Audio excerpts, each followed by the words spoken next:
Thank you, Mr. Chairman. Dr. Dorman, when Dr. Samet testified before this committee on the 2011 formaldehyde report, he made it very clear that the NAS panel was not calling for the EPA to suspend IRIS assessments and was not saying that they could not do quality solid assessments.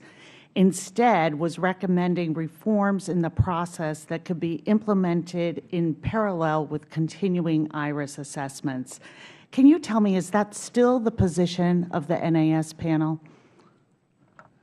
So I think that Dr. Samet's comments were echoed in our recent IRIS report. Yeah. And the bottom line is that for EPA, when the committee was trying to look at the changes that EPA was making, those were in progress. And so what we felt as a committee and felt strongly was that implementation of different attributes within the process may take different periods of time in order to fully implement.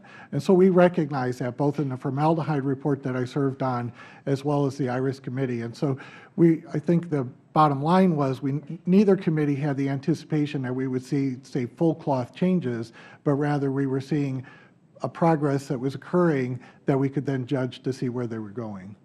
And in both the new report and in your testimony, it was found there were substantial improvement in EPA's process in line with those recommendations from 2011.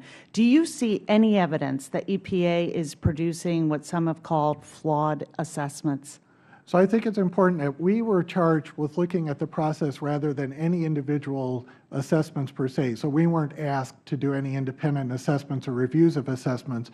But what we did see was a pattern on the part of EPA in which they were very proactively implementing the changes in the formaldehyde. And what we see is once these are all fully implemented, we believe that the quality of the assessments will actually improve dramatically.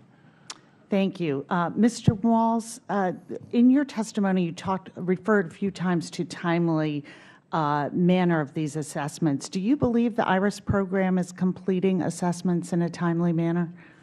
Congresswoman Clark, I think our view would be that that IRIS can do a better job, and if it systematically implements the recommendations made by the NAS, for example, can get to a steady state stage where they can regularly and confidently produce these assessments. Would the industry support additional resources to make this happen for IRIS? We've made clear our support for the agency having appropriate resources to do this work. Thank you.